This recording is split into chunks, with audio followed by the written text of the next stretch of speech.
Okay, I want to try a little visualization exercise to get us started. Just for a second, I want you to close your eyes. Unless you're driving. Yes, please. If you're driving, definitely keep your eyes open. But for everyone else, imagine you are walking into one of those huge old world libraries. Oh, I know the kind, the ones with the rolling ladders and Yeah. that amazing smell of old paper and wood. Exactly that, the full Harry Potter vibe, Trinity College in Dublin or the Bodleian, floor-to-ceiling mahogany shelves just stretching up into the A gloom. cathedral of books. Right, and you walk in and the first thing that hits you is the silence. And then you look up and you see them. Thousands of books, tens of thousands, maybe hundreds of thousands. The entire archive of civilization, basically. Yes, you are surrounded by centuries of human thought. You've got history, science, art, philosophy. You've got languages you can't even recognize, let alone speak. Mathematics you'd have no hope of understanding. It's all there. It's all there. Now, here's the real question. How does that moment actually make you feel?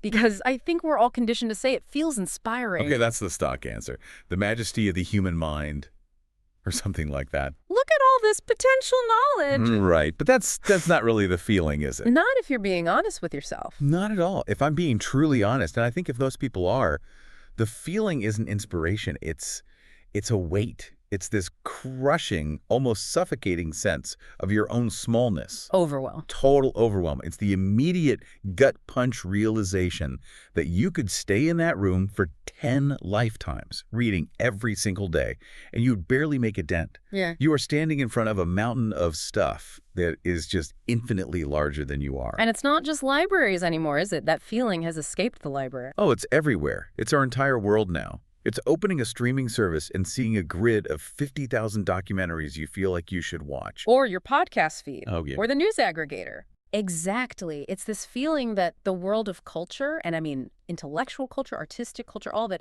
has become this tsunami that is just constantly crashing over your head. You're just trying to keep your head above water. You're drowning in it. You're drowning in it. That is a very visceral description of what I think is a core modern anxiety. We have all these names for it now, Yeah. Information overload, content fatigue. Right. And we tend to think of it as a uniquely 21st century problem. We think it's because of the internet, because of the algorithm, because of smartphones. We think we invented this specific headache. We do. But the truly fascinating thing, and this is why we're doing this deep dive, is that this specific diagnosis, that exact feeling of the individual soul being crushed by the weight of its own creations, was identified with incredible clarity over 100 years ago. Wow. Long before the internet. Long before television, even. Long, long before. The text we are diving into today is from 1911. And I have to tell you, reading it this time around, it just felt like looking in a mirror. It really did. So, let's lay it out. The source material for today is a book, well, it's more of a collection of essays called Philosophische Kultur. Or philosophical culture. It was published in Leipzig, Germany in 1911 by a man named Georg Simmel.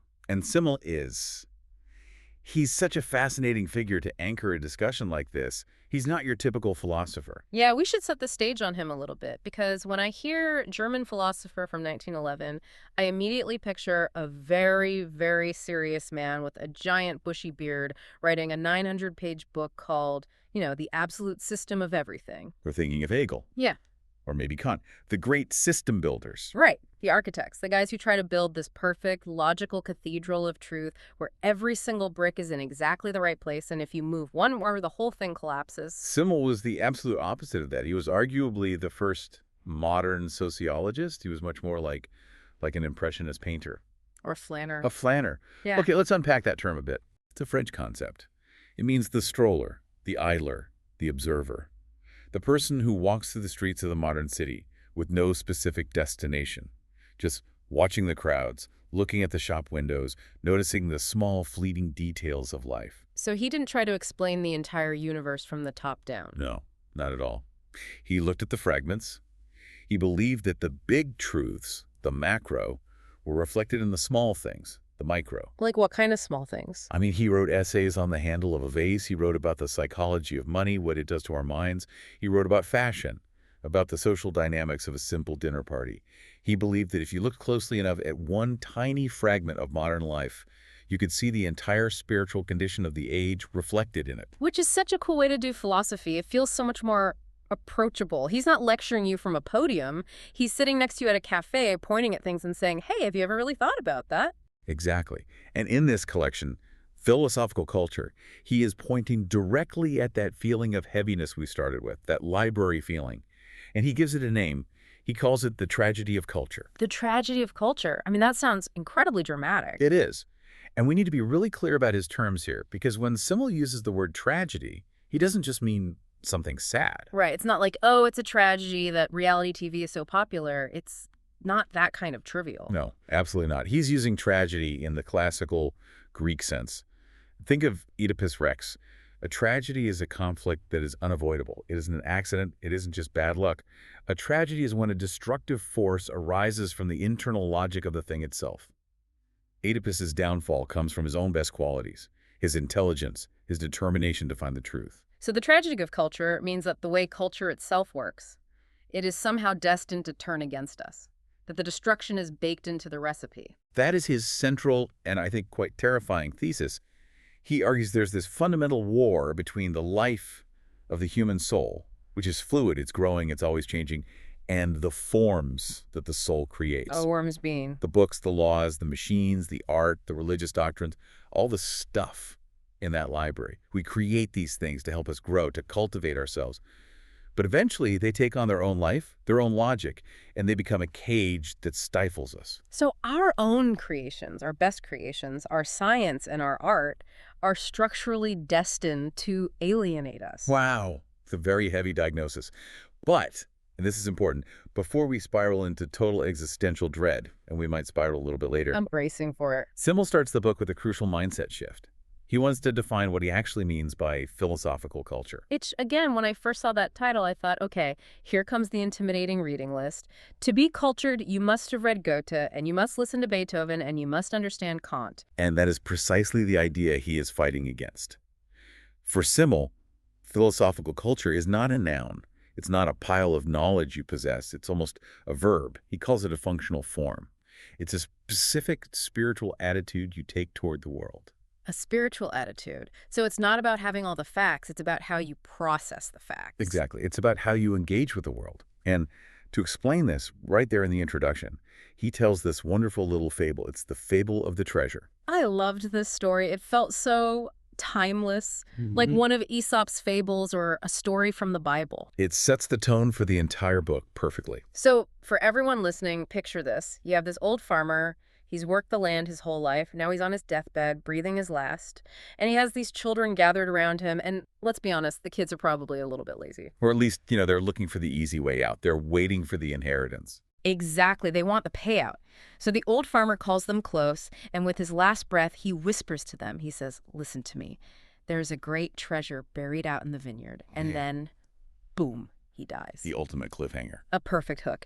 So the kids, their eyes probably turn into cartoon dollar signs. They grab their shovels, they grab their picks, they run out to the field, and they go to town on this land. They don't just dig a few holes. They dig up the entire vineyard. They turn over every square inch of soil. Every single clod of dirt. They aerate the earth. They go deep. They're absolutely desperate to find this chest of gold. And the result of all that frantic digging? They find absolutely nothing. No gold, no silver, no treasure chest, not a single coin. So they feel cheated. They feel like the old man played a cruel joke on them. Totally. They trudge back to the farmhouse, disappointed and angry. But the next year comes around. And because they had turned the soil over so thoroughly, because they had worked the land so hard in their search for the gold, the vineyard produces a harvest 3 times larger than it ever had before. And that, Simmel says right there, that is the definition of philosophy. That is the point of philosophical culture. Okay, let's really unpack that metaphor because it feels like the key to this whole deep dive. The gold that the kids were so desperate to find that represents the truth with a capital T, right? Yes. The gold is absolute truth. It's dogma. It's the final answer. We all secretly want the gold. We want the one sentence that explains the meaning of life. We want the one political ideology that solves every problem. We want to find the answer so we can finally stop searching. We want the Wikipedia summary of the universe. Just give me the bullet points so I can know it and be done with it. Precisely. But Simmel's point is, you might never find the gold. The absolute truth might not exist in a form that we humans can grasp. If you dig only to find that one final coin, you'll almost certainly be disappointed. But the digging itself. The digging is everything. The process of digging, the questioning, the struggling, the thinking, the wrestling with difficult ideas, that is what makes the mind fertile. The real fruit isn't the final answer you find. The fruit is the richness of your own soul that you gained because you searched so hard. That is such a relieving perspective, actually, because it takes the pressure off. It means I don't have to understand everything in that giant library. I don't have to solve the world. My job is just to grab a shovel and start digging. Philosophical culture is the act of digging. It's the cultivation of your mind, not the accumulation of facts in your mind. And that's the attitude we need to bring to this deep dive. We're going to cover some heavy, complex topics today. We are not going to solve the crisis of modern culture by the end of this hour. Spoiler alert, we do not fix society in this deep dive. We do not. But we are going to dig up the field. We're going to turn over the soil of our own minds. Okay, let's grab the shovels then. The first big rock we hit in this field is an essay Simmel wrote called Das Abenteuer, The Adventure. This is one of his most brilliant and famous essays. And it's a perfect example of his micro approach we talked about. I mean, we all use the word adventure, right? I had an adventure at the grocery store today. My dating life is an adventure. Which usually means it's a complete disaster. Usually, yes. But Simmel asks a really deep philosophical question. What is the actual structural difference between an adventure and just life as a whole? What makes a particular experience an adventure? And he starts, logically, by defining normal life. Right. For Simmel, normal life is defined by one key characteristic: continuity. Think of your life as a stream or a thread being woven. It's a continuous fabric. Your past flows into your present, which then pushes into your future. There's a logic to it. A causal chain. A leads to B, leads to C. Exactly. You wake up today because you went to sleep yesterday. You go to work to earn money to pay the rent for next month. You maintain your relationships over time. You build your career step by step. It's this organic, connected stream where everything is pretty much linked to everything else. It flows. It makes a kind of sense. It's the mainland of your existence. Perfectly put. But an adventure, Simmel says an adventure is an island. An island in the stream of life. He uses this great German word, herausgerissen. It means torn out. The adventure is an experience that is literally torn out of the continuity of your life. It stands alone. It has a very sharp beginning and a very sharp end. I think we all intuitively know this feeling. Think about a certain kind of trip. Not just, going to visit your parents for the holidays, but say you go to a city where you don't know anyone and you don't speak the language. Tokyo or Rome or Cairo. Right. You're there for 5 days. You meet people you know for a fact you will never see again. You eat food you've never tasted. You have these intense conversations that feel incredibly deep in the moment. And how does that feel compared to your normal Tuesday back at the office? It feels completely separate. It's like the rules of my normal life, my mortgage, my emails, my reputation, my personal history, they just don't apply there. They can't reach me. I'm anonymous. I'm in a bubble. It is exterritorial. It exists outside the legal jurisdiction of your normal biography. And Simmel uses this beautiful analogy to explain it. He compares the adventure to a dream. The dream analogy is so good, it clicks immediately. Think about a really vivid dream. When you're in it, it feels incredibly real. It has its own logic, its own emotional weight. You're running, you're flying, you're terrified, or you're ecstatic. It feels deeply connected to the very center of who you are. Sometimes it feels more real than waking life does. Exactly. But the moment you wake up, it's gone. It's sealed off. You can remember it, you can think about it, but you can't just go back to it.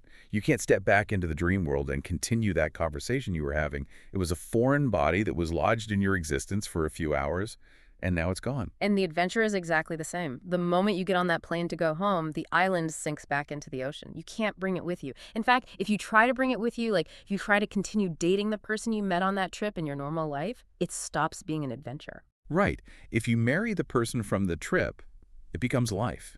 It becomes continuity. The bridge to the mainland is rebuilt.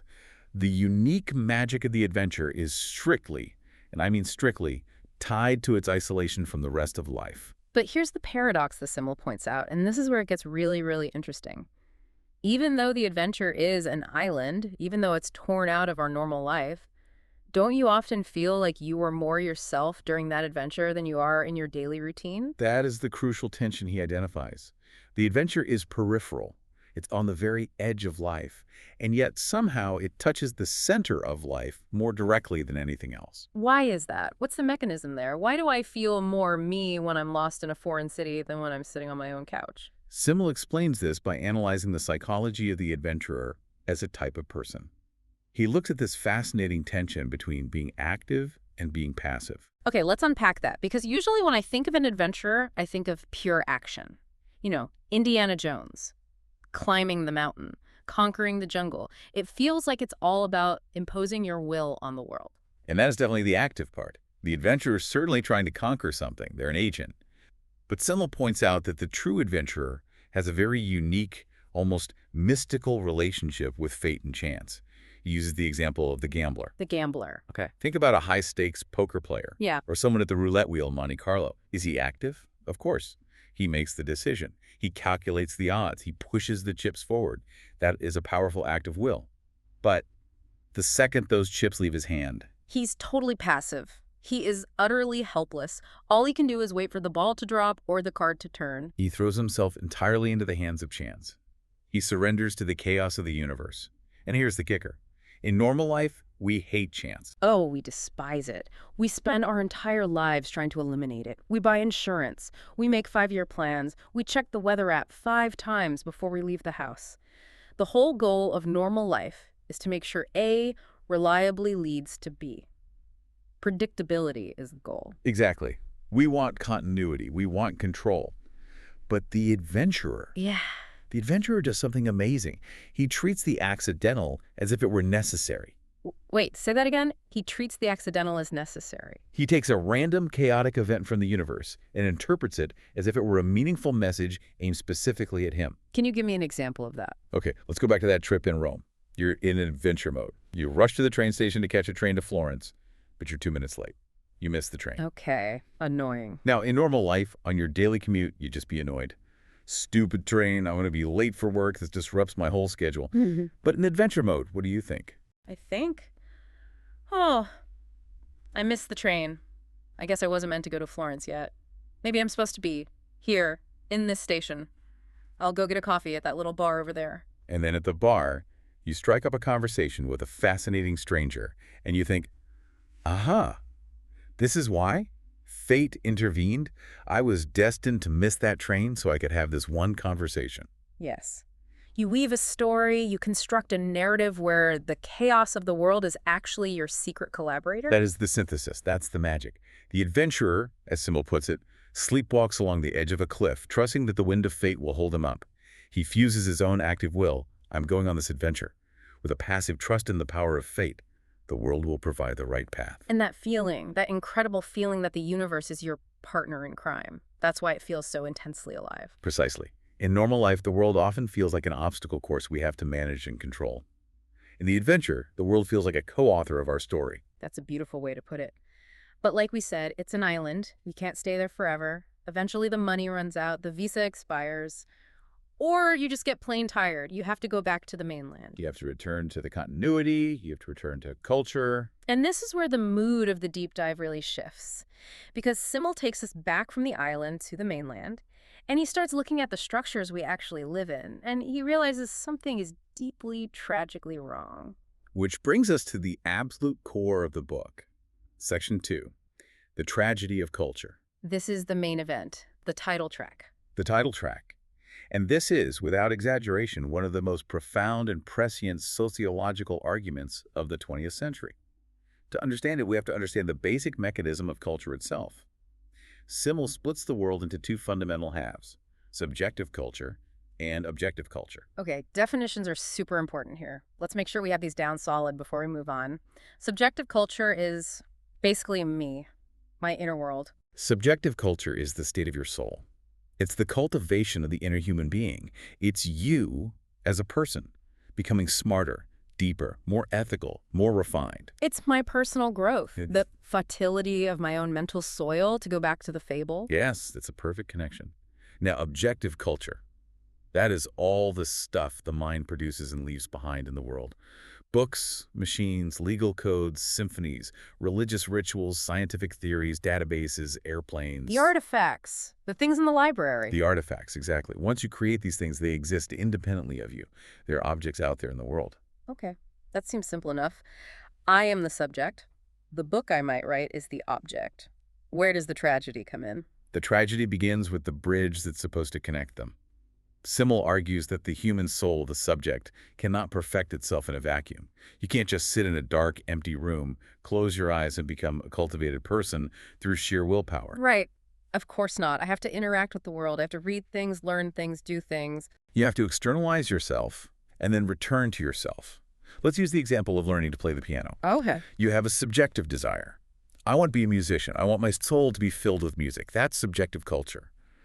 But to fulfill that desire, you have to go on a detour. You have to interact with an object. The piano. Right. You have to sit at a piano, a complicated machine made of wood and wire that follows the rigid laws of physics. You have to learn music theory, a rigid system of objective rules about harmony and rhythm.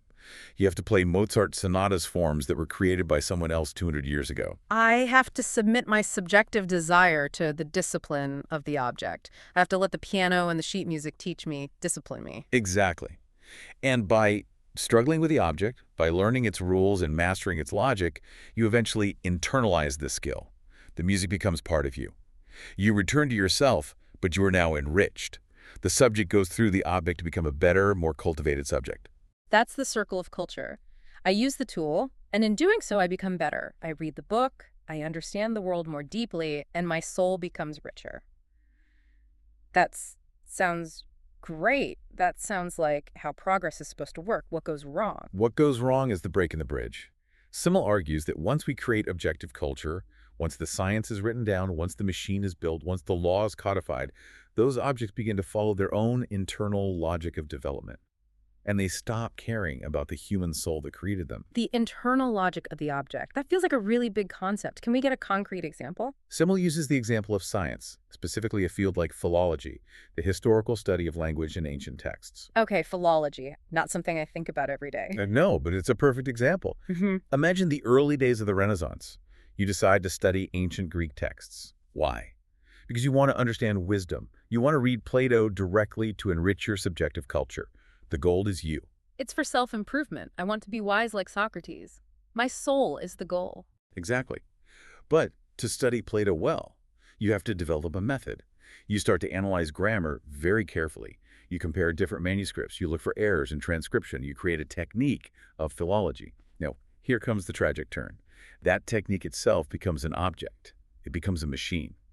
And the internal logic of that machine demands that it be applied to everything. So suddenly you aren't just analyzing Plato's great dialogues about justice and beauty. You're analyzing, I don't know, laundry lists from ancient Athens. You're analyzing scrap paper. Right. You're analyzing the grammatical structure of meaningless sentences found in a trash heap. Precisely.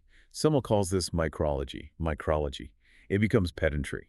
The method demands to be used, not because it enriches your soul. Analyzing a laundry list doesn't make you a deeper, wiser person, but because the science itself, as an objective field, demands completeness. The object, the field of science, has run away from the original goal of the subject, human need. It becomes method for method's sake. The tool is now driving the car. And we see this even more clearly and frighteningly in technology. Simmel, writing in 1911, talks about the demonic progression of technology. Demonic is a really strong word for 1911. That's before the World Wars, before the atomic bomb. He means it in the sense of a force that possesses us, a logic that unfolds with an unstoppable will of its own. Think about it. Does technology advance because we, as a species, sit down and say, you know, what my soul truly needs for its cultivation is a slightly higher resolution screen on my phone? Laughs. Yeah. No, never. Usually technology advances because the previous piece of technology makes the next step logically possible and therefore in a competitive market, necessary. Exactly. We built the microchip, so now we can build the faster microchip, so we must build the faster microchip. The machine dictates its own evolution. Step A logically and inexorably demands step B. We humans are just the workers who facilitate its own internal drive for perfection. So we become the employees of our own tools. We become the slaves of the objective forms we created. And this leads to an exponential explosion of objective culture. The world fills up with these perfected objects, perfectly logical laws, incredibly powerful machines, vast scientific archives. And the individual human soul feels smaller and smaller and smaller in comparison. Because the objects grow exponentially. Human knowledge doubles every few years. The number of cultural products is astronomical. But my brain, my soul, I'm still running on the same hardware as a guy from the Stone Age. I can only learn so much. I can only feel so much. Precisely. The gap between the growth of objective culture and the capacity of subjective culture widens every single day. And this brings us to this famous Latin phrase Simmel quotes, nihil habentes, omnia possidentes. Having nothing, possessing everything. Or rather the other way around, possessing everything but having nothing. In modern culture, we possess everything in an external sense. It's all there in the libraries, the shops, the cloud. We have access to the sum total of human knowledge at our fingertips, but we have almost nothing internally. We can't absorb it. It remains alien to us. It's like being at a buffet with 10,000 dishes, but you only have a stomach the size of a walnut. You can see all the food, you technically possess access to it, but you can't actually eat it, so you end up starving in the middle of a feast. That is the tragedy of culture, the alienation of the creator from their own creation. And Simmel uses the powerful factory versus the artisan analogy to drive this point home. This is a classic comparison, but he gives it the specific twist about the soul of the object. Right. Think about the artisan, say a master chair maker in the 18th century. He designs the chair. He knows the wood, its grain, its feel. He shapes every leg. He assembles the whole thing from start to finish. That chair is a direct reflection of his subjective self, his skill, his taste, his effort. When he looks at the finished chair, he sees himself in it. There is a direct, soulful connection. I made this. But now look at a modern factory product. That same chair is the end result of 20 different people doing 20 tiny fragmented tasks. One person stamped the metal parts. Another person screwed in one type of bolt. Another person packed the box. No single person in that chain can look at the final chair and say, that is me. That is a product of my soul. It's an orphan object. It has no single parent. It's an object that contains spirit, in a sense. It is intelligently designed. It functions. But it has no soul origin in a specific whole person. It is a cultural object that doesn't resonate with the inner life of either the user or the maker. And so we fill our homes with these orphan objects, and we fill our minds with these orphan facts headlines, trivia, bits of data that don't connect to our core, to our subjective being. We have built a magnificent palace of culture. Civilization is, in many ways, amazing. But the tragedy is that the palace has become too big, too complex, and too cold for the human soul to actually live in. We end up feeling like we're just camping out in the courtyard of our own creation. It creates a deep sense of homelessness, a spiritual homelessness. It does. But Simmel goes even deeper. And this is where we have to tread very carefully, because he takes this subject versus object framework and he applies it to gender. Right. Section 3, the metaphysics of gender. Yes. And, okay, we need a giant disclaimer here, a huge one. We are looking at a text from 1911. When Georg Simmel talks about male and female, he is not talking about biology in the modern sense. He's not talking about 21st century gender politics. Correct. This is crucial. He is dealing with metaphysics.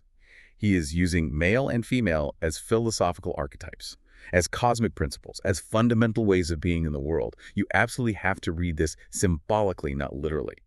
Okay, with that firmly established, let's try to define the male principle according to Simmel's text. Simmel associates the male principle with dualism, the split. The split between what and what? The fundamental split between the subject I and the object the world. The male principle, in his metaphysics, is defined by restlessness, by becoming verdant. It's the drive to conquer, to achieve, to strive. I am here, the mountain is over there, I must climb the mountain. So it's a mode of existence that constantly separates itself from the world in order to then act upon it, to master it. Exactly. And here is the crucial link to what we were just talking about. Because the male principle is based on this fundamental split, Simmel argues that the male principle is what creates objective culture. Ah, okay, there's the connection. So the factories, the legal codes, the scientific methods, the endless production of stuff, these are all products of that male drive to externalize, to objectify, and to master the world. Precisely. Objective culture is, by its nature, fragmented. It breaks the world down into smaller and smaller pieces in order to understand and control it. That is the male mode.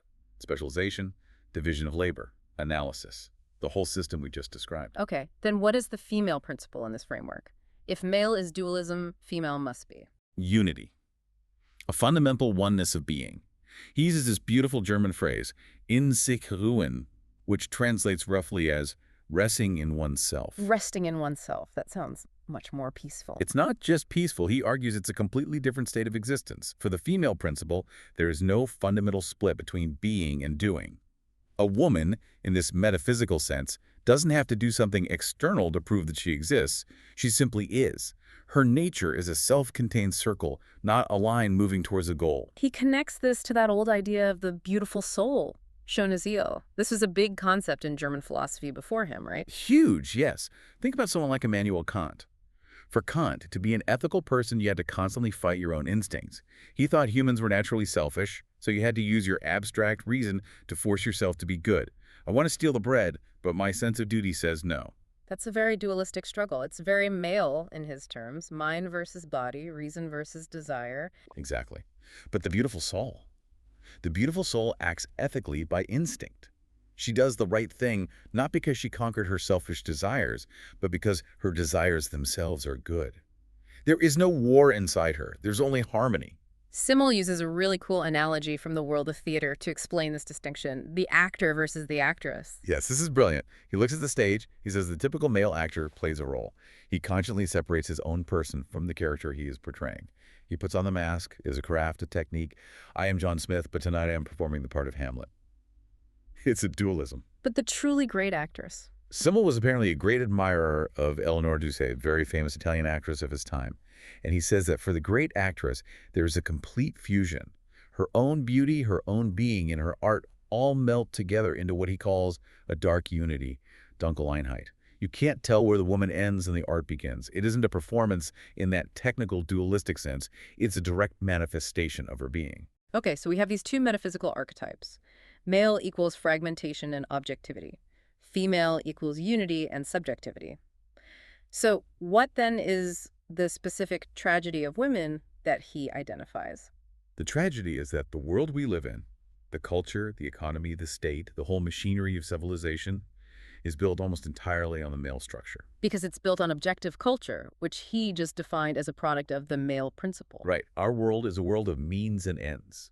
We do X in order to get Y. We go to work to get money. We study to get a degree. We break everything down into functions and tools. And we often end up treating people as tools, as means to an end. Exactly. But the female nature, Simmel argues, is metaphysically an end in itself, Selbstzweck. It demands to be seen and treated as a whole, not as a tool for some other purpose. So historically, women are forced to navigate a culture that is fundamentally alien to their deepest metaphysical nature.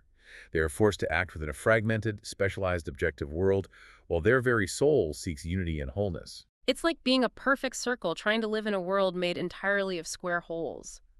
You can try to fit, but it's always going to be a violent, awkward process. That's a very good way to put it. Simmel says that objective culture feels cold and alienating to the female principle, not just because men happen to build most of it, but because its very structure-fragmented, objective, means and ends focused is the opposite of that wholeness he described. That's a really fascinating and deep critique. It suggests that our modern feeling of alienation isn't just because technology is bad or there's too much information. It's because our entire culture is dangerously one-sided. It's all male objectivity with almost no female unity to balance it out. Exactly. But Simmel doesn't just leave it there and say, well, that's terrible. He actually sees a glimmer of hope. He asks a profound question. Can there be a female culture? Can we fix this deep imbalance? He asks. Can we create a world, or at least parts of a world, that aren't just objective and alienated? Can we bring that principle of unity back into our lives? And he points to the field of medicine as a clue. Medicine. Why medicine specifically? Well, think about what it takes to be a great doctor. On the one hand, you absolutely need a high level of male objective culture. You need anatomy, chemistry, pharmacology, surgical techniques. You need the hard, objective facts. You need to master the object. Right. You definitely don't want a doctor who just feels like you're sick. You want them to have read the science and know the data. Of course. But to be a true healer, to be a great physician, you need something else, don't you? You need an intuitive knowing of the patient as a whole person. You have to see them not just as a collection of symptoms or a malfunctioning machine, but as a complete human being. You need to synthesize the objective science with the subjective person. You need that sense of unity, that female intuition, in his terms. Simmel suggests that medicine could be a prototype for a future synthesis, a place where the objective, analytical science, and the subjective unifying intuition are forced to merge to create a higher form of culture. That is really profound. He's basically saying that the cure for the tragedy of culture, the cure for this feeling of being overwhelmed by dead, meaningless objects, is to inject that female principle of unity back into the world.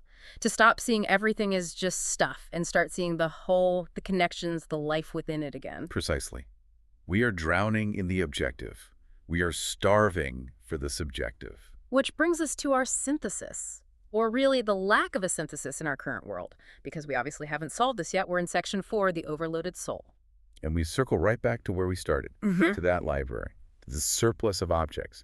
Because we haven't yet achieved that balancing female unity, the male production of more and more objects just keeps accelerating, unchecked. It's like the sorcerer's apprentice. The brooms just keep multiplying, and we've forgotten the magic word to make them stop. And in the face of this endless multiplication, we develop what Simmel calls a fetishism of the object. Fetishism. What does he mean by that in this context? He means we start to revere the thing itself, the technique, the law, the machine, the rule, even when it no longer serves life.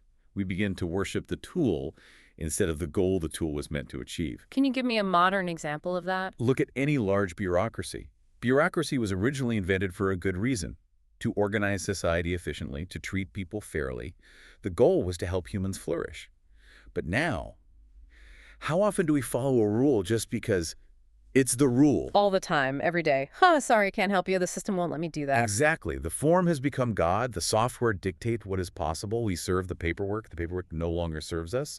That is the fetishism of the object in a nutshell. Or think about productivity culture. I can spend more time organizing my Notion workspace and color coding my digital calendar than I spend actually doing the work.